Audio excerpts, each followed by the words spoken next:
Hello everyone. तो कैसे हैं आप लोग? आई होप आप सब अच्छे होंगे, हेल्दी होंगे। काफ़ी टाइम से वीडियो आ नहीं रही थी। कुछ पर्सनल इशू की वजह से वीडियो बनाने का टाइम नहीं मिल रहा था, और टाइम मिल रहा था फिर भी मैं बना नहीं पा रहा था। तो कोशिश रहेगी अब से कंटिन्यू वीडियो बनाने की, और आपको अवेयर करने की कौन सी बीमारी में कौन सी मेडिसिन यूज़ होती है और किस तरीके से क्या है, और कौन सबसे ज़्यादा अफेक्ट कर रही है। तो चलिए स्टार्ट करते हैं। आज का जो टॉपिक है वो है जेनाइटल हर्पीज, जो कि सबसे ज़्यादा कॉमन डिजीज हो रहा है आज के डेट में, और सबसे ज़्यादा जो आम आदमी है, जो लोग हैं, वो काफ़ी ज़्यादा परेशान हो रहे हैं इस डिजीज से। तो जेनाइटल हर्पीज होता क्या है बेसिकली? जेनाइटल हर्पीज जो होता है ये एक सेक्सुअल ट्रांसमिटेड डिजीज होता है, जो एक पर्सन से दूसरे पर्सन में ट्रांसमिटेड होती है और फैलती है। और ये जो फैलती है इसकी वजह से कई सारी प्रॉब्लम आते हैं, ब्लिस्चर होते हैं, जैसे कि छोटे छोटे छाले होते हैं वो नॉर्मल छाले नहीं होते हैं, उसमें जलन, उसमें पेनफुल काफ़ी ज़्यादा होती है, स्वेलिंग होती है, ये सब इस तरीके की प्रॉब्लम रहती है। तो जैसा कि नाम से ये डिफाइन हो रहा है जेनाइटल हर्पीज, यानी कि ये इन्फेक्ट करती है कहाँ इन्फेक्ट करती है? जैसे कि मैन है उसके पेनिस पे इन्फेक्ट करेगी, वहाँ ब्लिस्टर बन जाएंगे। वेजाइना है फीमेल में, तो उनके आसपास में ये छोटे छोटे ब्लिस्टर कॉज कर देंगे।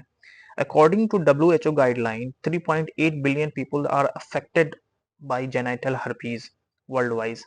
अगर हम देखेंगे तो 5 में से 1 पर्सन को जेनाइटल हर्पीज हो रहा है। 64% लोगों को, जो आपको 45 से ऊपर के लोग हैं, उनमें ये प्रॉब्लम देखी गई है। और ये ज़्यादातर 15 से 49 ईयर के लोग, अंडर 50 के लोगों में ये बीमारी देखी गई है। तो आई होप सब अपना अपना केयर करें और थोड़ा सा प्रिकॉशन बरतें। अगर किसी को हर्पीज के लक्षण हैं तो आप उससे थोड़ा दूरी बना करके रखें, थोड़ा सा उन्हें डॉक्टर के पास लेके जाएं, अवेयर करें, डरे नहीं। डरने से काम नहीं होता है कि अगर वो मान लीजिए कि उसे इस तरह की बीमारी है तो हम उसके पास नहीं जाएंगे, उससे दूर रहेंगे। ऐसे में क्या होता है, पेशेंट हेजिटेट होता है, थोड़ा सा मतलब घबरा जाता है, खुद में सहम जाता है। तो ये कोई सॉल्यूशन नहीं हुआ। आप उसे डॉक्टर के पास लेकर के जाएं, सही इलाज कराएं, सही टाइम पे इलाज करवाएं, और जो मेडिसिन आपको डॉक्टर प्रिस्क्राइब कर रहे हैं उसे कंटिन्यू बेस पे लें, तो ये नॉर्मल है, ठीक हो जाएगा। इसके सिम्टम क्या होते हैं? जैसा कि मैंने आपको बताया, ये सेक्सुअल ट्रांसमिटेड डिजीज है जो कि एक से दूसरे में आसानी से फैल जाता है। और ये जो बीमारी होती है इसके लक्षण 4 से 5 दिन में देखने को मिलेंगे। कुछ लोगों में आपको 10 से 15 दिन में भी देखने को मिलते हैं, और कुछ लोगों में 2 से 4 दिन के अंदर में ये देखने को मिल जाते हैं।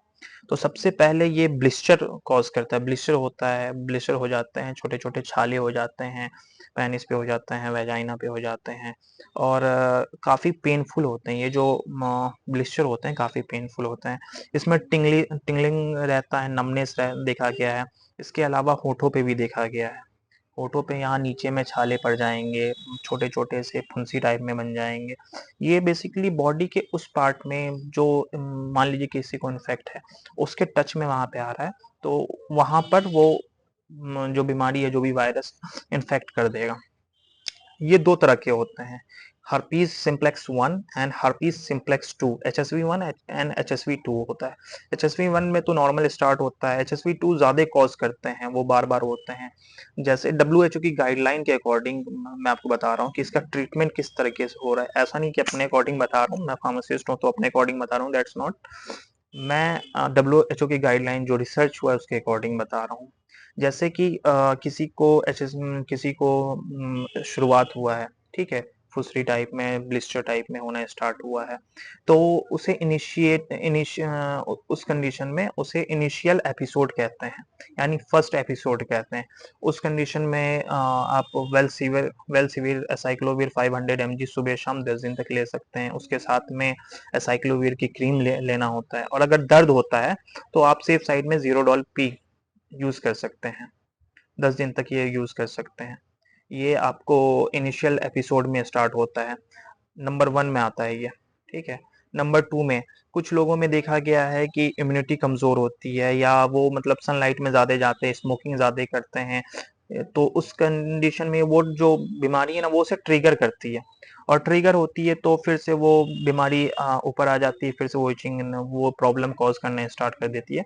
तो उस कंडीशन में हम जो मेडिसिन है उसे कंटिन्यू चलाते हैं, कंटिन्यू इन द सेंस कि जब वो हो रहा है तभी हम उस दवा को लेंगे। ठीक है। जैसे साल में 6 बार से अगर 6 टाइम से कम हो रहा है, तो जिस टाइम हो रहा है उस टाइम में हम उस मेडिसिन को लेंगे। जो आपको मैंने बताया, वेलसिविर 500 mg, साइक्लोविर की क्रीम हो गई, ये सब लेंगे।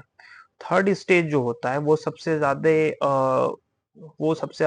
प्रॉब्लम कॉज करता है। जैसे कि मैंने आपको बताया, ये जो होता है एपिसोड, ये आते हैं तो कुछ लोगों में देखा गया है कि पहली बार में आ रहा है, नॉर्मल आ रहा है, तो उस कंडीशन में मेडिसिन लेके इसका रोकथाम करके इसको, ये जो प्रॉब्लम कॉज आ रही है इसको रोक दिया गया।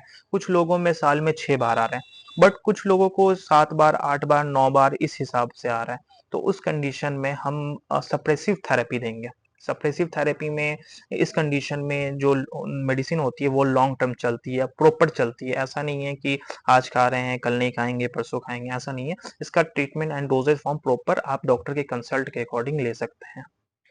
अगर इसके ट्रीटमेंट के तरीके से इसका जो ट्रीटमेंट है तरीके से किया जाए, तो ये आसानी से खत्म हो जाएगा।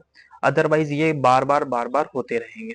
और ये जो है ना, वो वायरल इन्फेक्शन है। बाकी ये जो है ना, वायरल इन्फेक्शन की वजह से आपके ब्लड में भी मिल जाएगा, ब्लड में घुलता है। ब्लड में घुलने की वजह से मैनिजाइटिस का रूप ले लेता है। और मैनिजाइटिस जो होता है, जैसे कि आपके ब्रेन में मैनिजाइटिस का इन्फेक्शन कॉज कर गया, तो उस कंडीशन में ये आपको प्रॉब्लम ज़्यादा कॉज कर देगा। तो आप कोशिश करें कि जैसे ही आपको ये प्रॉब्लम हो रही है, जिस कंडीशन में जिस टाइम हो रही है, तो उस टाइम मेडिसिन लेकर के, इसका ट्रीटमेंट लेकर के आप इसे रोकथाम कर लें। कई बार देखा गया है कि फीमेल, प्रेग्नेंट फीमेल रहती हैं, तो उस कंडीशन में वो अपने डॉक्टर से कंसल्ट नहीं करती हैं।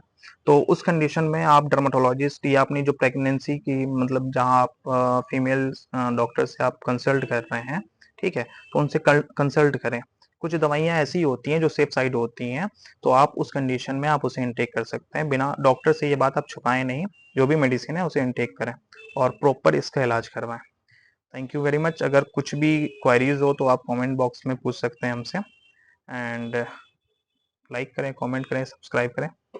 Thank you very much.